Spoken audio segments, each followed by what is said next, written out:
పదవీ విరమణ పొందుతున్నటువంటి మాకు పూజ్యులు, గౌరవనీయులు, సౌమ్యులు, మృదుస్వభావి అయినటువంటి ప్రొఫెసర్ రాజేంద్ర కుమార్ సారు మరియు మేడం వసంత మేడం, వారికి భగవంతుడు అన్ని రకాలుగా ఆయురారోగ్యాలు, సుఖ సంతోషాలు, అష్టైశ్వర్యాలు ప్రసాదించాలని, వారి కుటుంబం తరతరాలుగా వర్ధిల్లాలని చెప్పేది ముందుగా మనస్ఫూర్తిగా ఆకాంక్షిస్తూ, ఇక సార్ గురించి మాట్లాడాలంటే మేము లాస్ట్ ఇయర్ ట్రాన్స్ఫర్లో ఇక్కడికి వచ్చాం. సో ఫస్ట్ మీటింగ్లోనే సారు మమ్మల్ని అందరిని అడ్రస్ చేస్తూ, నాకు ఎటువంటి తారతమ్యాలు లేవు, ఇక్కడ రెగ్యులర్, కాంట్రాక్ట్, గెస్టు, అవుట్సోర్సింగ్, కింది నుంచి పై వరకు, అటెండర్ నుంచి ఆఫీస్ సబార్డినేట్ నుంచి నా దాకా కూడా అంతా సమానమే, మనమంతరం ఒక కుటుంబంలాగా కలిసి పనిచేద్దాం, ఈ కళాశాలకు మంచి పేరు ప్రఖ్యాతులు తెద్దాం అనేటువంటి ఒక మాట నన్ను చాలా ఇన్స్పైరింగ్ చేసింది. వాస్తవానికి ఈ సంవత్సరం నరలో కూడా సార్ యొక్క పని దక్షత అలాగే ఉంది, పరిపాలన దక్షత.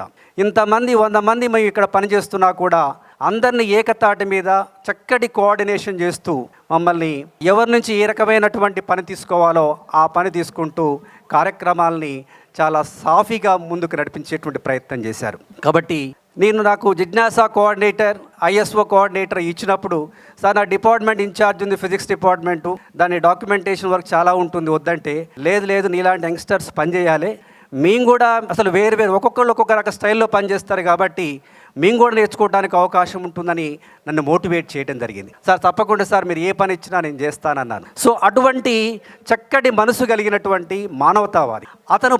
వర్క్లో ఎంత ప్లానింగ్ ఉంటుందంటే ప్రతి వర్క్కి ముందు గ్రౌండ్ వర్క్ చేసుకుంటారు, ఒక పేపర్ మీద రాసుకొని రేపు ఏదైనా ఎగ్జామ్ సంబంధించిన కానీ ఏదైనా దానికి సంబంధించి ముందు అందరినీ కూడా స్టాఫ్ మీటింగ్ పెట్టేసి ఎక్కడ కూడా కమ్యూనికేషన్ గ్యాప్ రాకుండా, దానివల్ల ఏమైనా చిన్న సమస్య వస్తుందేమని చెప్పేసి అలర్ట్ మీటింగ్స్ పెట్టడం అనేది నిజంగా నాకు చాలా సార్ యొక్క అడ్మినిస్ట్రేషన్ యొక్క గొప్పతనంగా నేను భావిస్తాను. సో యాక్చువల్గా కమిటీలకు అప్పచెప్తే ఆ కమిటీ వాళ్ళు పని నిర్వహించుకోవచ్చు, కానీ ఆ చిన్న గ్యాప్ కాకుండా కుటుంబ పెద్దగా ఎలాగైతే తను భావిస్తాడో ఆ పద్ధతిలో అందరినీ కూర్చోబెట్టి ఆ కమ్యూనికేషన్ గ్యాప్ని లేకుండా చేసి అందరినీ కూడా ఒక సమన్వయం చేస్తూ ముందుకు నడిపించడం బాధ. నాకు ఈ విషయంలో కలిశెట్టి ప్రభాకర్ గారి యొక్క కవిత ఆ ఎరుక సార్కు వర్తిస్తుందేమో అనిపిస్తుంది. ఆ కవిత నేను చదువుతాను.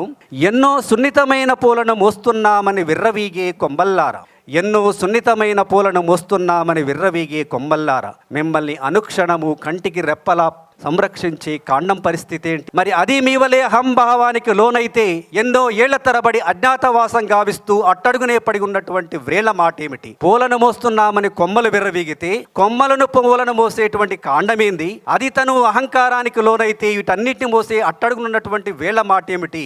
అంటే ఒక కళాశాల వ్యవస్థ, ఈ కుటుంబ వ్యవస్థ, ఈ ఉన్నత విద్యా వ్యవస్థ నిలబడాలంటే, ముందు తరాలకు పోవాలంటే, సామాజిక బాధ్యతగా ముందుకు మనం నడవాలంటే కింద నుంచి పై వరకు అందరూ కలిసి పనిచేస్తేనే ఈ కళాశాల వ్యవస్థ కానీ ఈ వ్యవస్థ ఏదైనా కూడా నిలబడుతుంది.